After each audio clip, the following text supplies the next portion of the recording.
আজ হলো আকাশদার ছেলের জন্মদিন, তাই সেই আনন্দে আকাশদা একটা ছোট্ট করে জন্মদিন সেলিব্রেট করার জন্য সন্ধ্যাতে আমাদেরকে ইনভাইট করেছে। তাই এই যে আমি এখন চলে এসেছি একটা সোনার দোকানে আকাশদার ছেলের জন্য একটা ব্রেসলেট নিতে। বললে বিশ্বাস করবে না, আমি আজ 2 দিন ধরে এত বেশি ভেবেছি যে কি দেওয়া যায়, বুঝেই উঠতে পারছিলাম না যে জন্মদিনে কি উপহার দেবো। মেয়েদেরকে উপহার দেওয়ার মতো অনেক জিনিস আছে, কিন্তু ছেলেদেরকে দেওয়ার মতো আমি সেরকম কোনো গিফট খুঁজেই পাই না। যাই হোক, তারপর অনেক চিন্তা ভাবনা করে এই যে বাচ্চাদের জন্য যেটাই পেয়েছি সেগুলোই নিয়ে নিয়েছি, আর সেই সব গিফট গুলোকে একটা তত্ত্বের মধ্যে ভালোভাবে সাজিয়ে কোন রকম প্যাক করে নিয়েছি। জানি না আমাদের এই গিফট গুলো পছন্দ হবে কিনা। যাই হোক, তারপর বেশি দেরি না করে আমরা তাড়াতাড়ি করে চলে গেছিলাম আকাশ দাদের বাড়ির সামনে।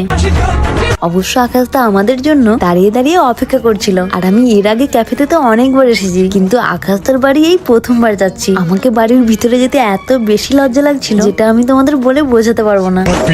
যাই হোক, তারপর বাড়ির ভিতরে আসতেই দেখি, বাড়ির ভিতরে বলতে ছাদে, মানে বার্থডে সেলিব্রেশনের জন্য ছাদেই প্যান্ডেলটা করেছিল। যাই হোক, আমি এমনিতেই সেরকম কোথাও যেতে চাই না, কারণ কেন জানি না আমার একটু লজ্জা লাগে। সে যাই হোক, তারপর ভিতরে আসতেই সবাই মিলে কফি খেয়ে নিই। আজ যেহেতু আকাশদার ছেলের জন্মদিন, তাই আকাশদা নিজের হাতেই সবকিছু অ্যারেঞ্জ করেছিল। অবশ্য ছেলের জন্মদিন বলে কথা, অ্যারেঞ্জ তো বাবাকেই করতে হবে, তাই না? ওদিকে তো বাবা ছুটে বেড়াচ্ছে, আর এদিকে এই যে আমাদের বার্থডে বয়কে দেখো, ও শুধু এটাই ভাবছে যে কখন কেকটা কাট হবে আর কখন আমি খাবো। অবশ্য ছোটবেলায় আমিও আবার দেখলেই হাঁ করে তাকিয়ে থাকতাম। এখনো যখন একবার করে আমার ছোট কাকার বিয়ের ক্যাসেট গুলো দেখি, আমার এত বেশি হাসি পায় আমি তোমাদের বলে বোঝাতে পারবো না। যাই হোক, সেই ছোটবেলার কথা তুলে এখন আর তোমাদের বোর করবো না। এই যে এখানে যেহেতু একটা ভাই ডিজে বাজাচ্ছিল, তাই আকাশ দ্বারা সবাই মিলে আমাকে জোর করে বলতে আমার কাছে আবদার করে ডিজে বাজানোর জন্য। তাই আমিও ওদের আবদার রাখতে ওই ভুংচাং কিছু একটা বাজিয়ে দিই, আর ওদিকে দেখো আমার ডিজে বাজানো দেখে ওরা ভুংচাং নাচা শুরু করে দেয়।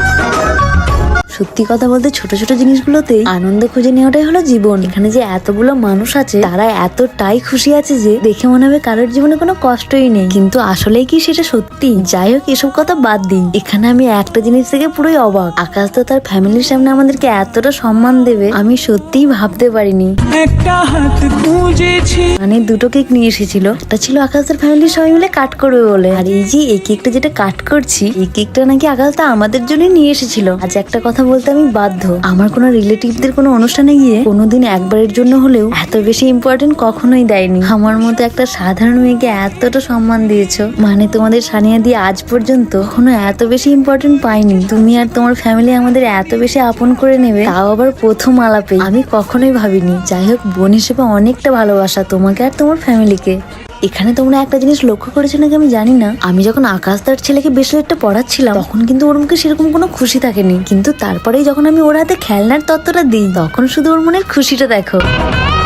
আসলে আমরা যখন ছোট থাকি তখন আমরা সবসময় আমাদের পছন্দের জিনিসটাকে বেছে নিই। যেমন ধরো, ওই খেলনাটার থেকে ব্রেসলেটটার দাম বেশি ছিল, কিন্তু ওর ব্রেসলেটটা নয় খেলনাটাই পছন্দ হয়েছে। কিন্তু বড় হয়ে যাওয়ার পর দেখবে সেই জিনিসটা আমাদের মধ্যে থাকে না, জানি না কেন। তো সবাই ওদিকে ফুচকা খেতে ব্যস্ত ছিল, আর এদিকে আমি আর ঠাম্মা মিলে দুজনে গরম গরম কফি খাচ্ছিলাম। আর সব থেকে বড় কথা হলো, আমি তো ফুচকা খাওয়া একদমই পছন্দ করি না, আর আগে আমি এটাও ভাবতাম আমি হয়তো একমাত্র মেয়ে যে কিনা ফুচকা পছন্দ করি না, কিন্তু না, এই যে ঠাম্মাও আছে আমারই দলে।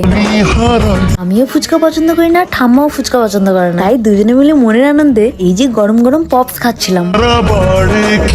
এখানে এসে আমার এত বেশি ভালো লেগেছে আমি সেটা মুখে বলে বোঝাতে পারবো না। মানে সব্বার ব্যবহার এত বেশি ভালো, সত্যি কথা বলতে জীবনে অনেক বেশি বন্ধু চাই না, অল্প থাক তবু সৎ থাক। আর আকাশদার কথা যদি বলি, আকাশদা হলো আমার বড় দাদার মতো। কখনো যদি কোনো ভুল সিদ্ধান্ত নিই, তো আমি দেখেছি আকাশদা আমায় বড় দাদার মতো অনেক সুন্দরভাবে আমাকে জিনিসটা বোঝানোর চেষ্টা করে। যাই হোক, বন্ধুত্ব সম্পর্ক কখনো জাত বা ধর্ম দেখে হয় না, একটা সুন্দর বন্ধুত্ব হয় মন থেকে।